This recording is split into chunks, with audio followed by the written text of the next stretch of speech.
Эфир телеканала «Якутия-24» продолжает выпуск новостей. В студии Сергей Михедов. Здравствуйте. Коротко о главных темах. Всемирный день почки отмечается сегодня. Сколько якутян находятся на диализном лечении в регионе? Нерюнгринский парк культуры и отдыха в скором времени преобразится. Расскажем, какие изменения ожидают общественное пространство. Его фонды насчитывают более 400 единиц хранения. Музей истории авиации Якутии возобновил работу. 37 новых случаев заражения COVID-19 выявили в Якутии за минувшие сутки. Из них в Якутске заболели 27 человек. По 2 случая зафиксировали в Вилюйском, Мирнинском и Тампонском. По одному в Алданском, Иленском, Мегино-Кангаласском и Усть-Майском районах. Замруководителя регионального оперштаба Ольга Балабкина в ходе брифинга напомнила о необходимости вакцинации в первую очередь пожилых людей. На настоящий момент на территории республики поступило 56 419 доз вакцин от новой коронавирусной инфекции.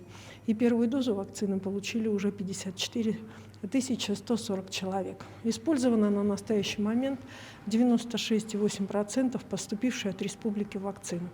Хочу обратить внимание, что приоритетом органов государственной власти, учреждений здравоохранения, да и вообще, наверное, приоритетом здоровья каждого гражданина сегодня должно являться здоровье пожилых, которые у нас в республике в полном объеме должны также проходить вакцинацию. Всемирный день почки отмечается сегодня. В этом году он проходит под девизом «Нормальная жизнь с болезнью почек». Основная цель дня – информирование населения о важности профилактики и лечения почечных заболеваний. В Якутии на диализном лечении с диагнозом хроническая болезнь почек сегодня находится порядка 600 человек.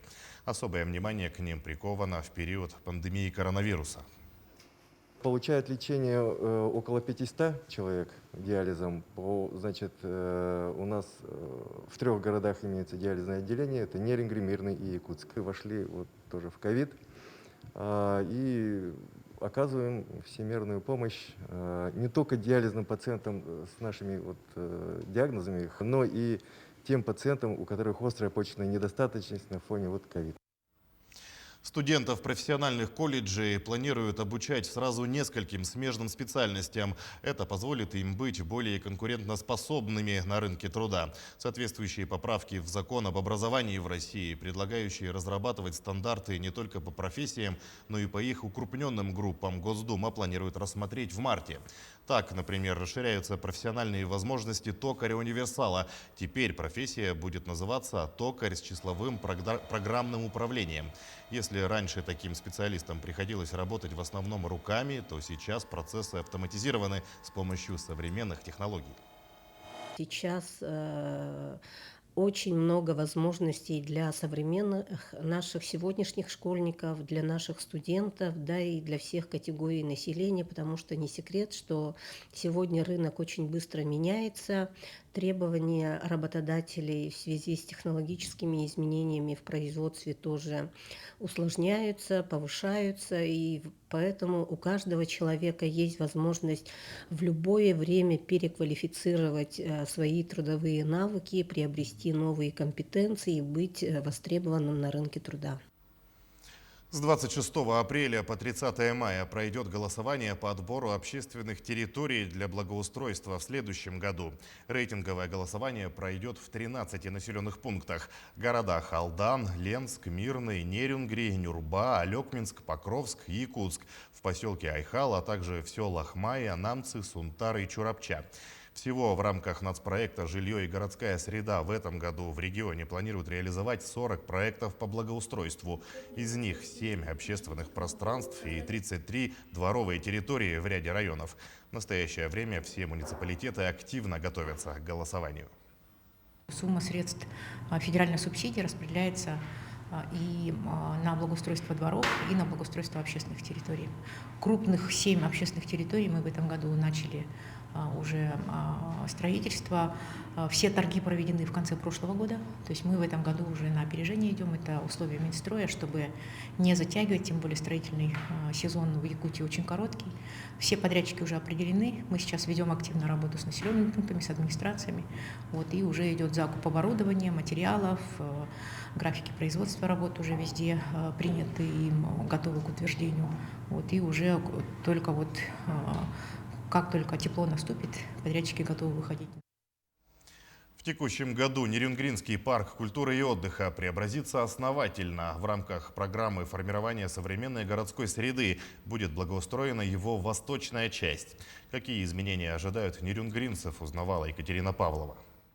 Западная часть городского парка была благоустроена в 2018 году. В ходе своего визита в Нерюнгри в 2019 году глава Якутии Айсен Николаев ознакомился с итогом работ и остался доволен. По его поручению был разработан дизайн-проект реконструкции уже восточной части парка. Это поручение нами успешно было выполнено. Мы разработали эскизный проект, полностью проект с составлением сметной документации, прошли государственную экспертизу и подали заявку в 2020 году для участия в новой комплексной программе по формированию комфортной городской среды.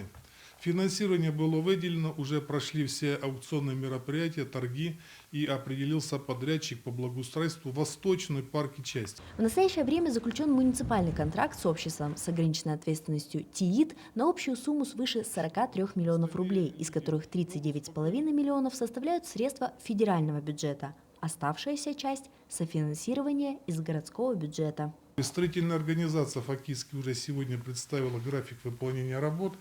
На сегодняшний день идет закупка оборудования, необходимых строительных материалов, и в это лето эти работы должны быть выполнены.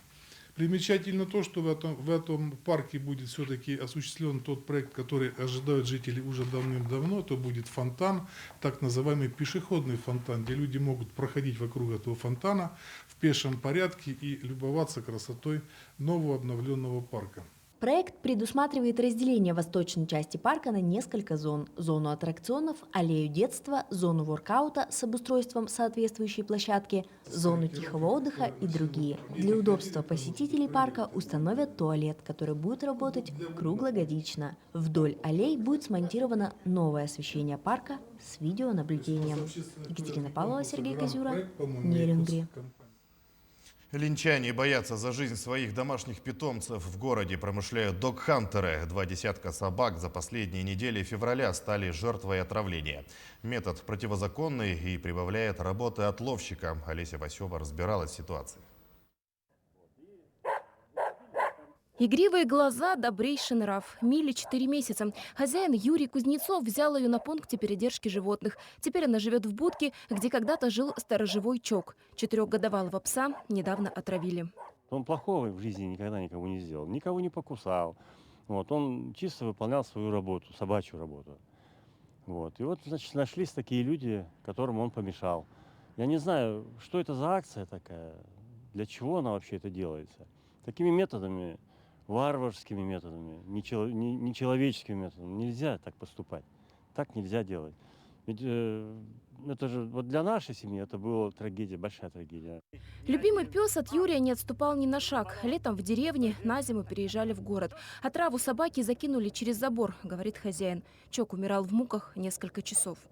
Домашний пес стал жертвой так называемых дог-хантеров, охотников на собак. За несколько дней они перетравили в Ленске более 2 десятков животных. Их находили в агонии волонтеры. Кого успевали поймать, отвозили в пункт передержки. Спасти удалось единицы. Состояние, в котором находили собак, симптомами похоже на отравление, предположительно изониазидом. Животное дезориентировано, изо рта пена, сильнейшие судороги. Вводим название в поисковике. Оказывается, это противотуберкулезное средство для людей, и оно давно известно как таблетка от бездомных собак. Средство копеечное, но купить его не так просто. Мы узнали, в ленских аптеках его нет, выдают бесплатно больным только в тубдиспансере.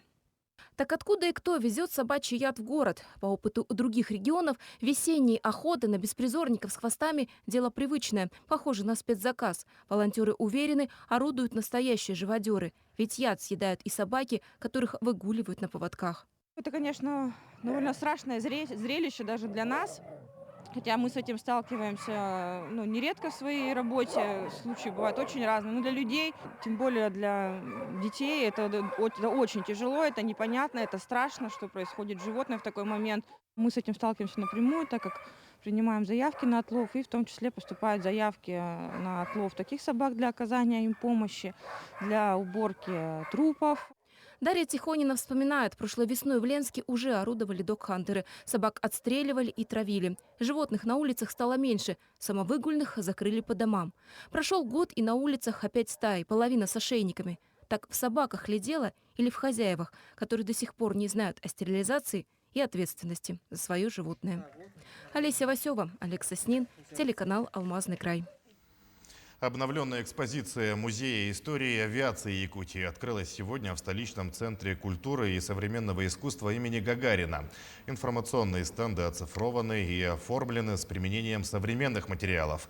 Музей не имеет аналогов по экспонатной базе гражданской авиации России. Его фонды насчитывают более 400 единиц хранения. Создан каталог богатого собрания специализированной и художественной литературы, а также видеоархив.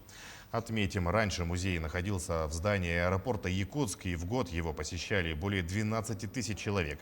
На сегодняшний день Музей истории авиации Якутии стал центром патриотического воспитания молодежи и профориентационной работы. С 1942 года была организована работа трассы Аляска-Сибирь, где за период перегонки за 4 года было на фронт направлено более 8 тысяч самолетов. Это и боевые истребители, и бомбардировщики, и штурмовики. Вклад якутских авиаторов в развитие и становление республики, он неоценим. И на данный момент наши авиаторы вносят свой неоценимый вклад в работу транспортной отрасли в целом.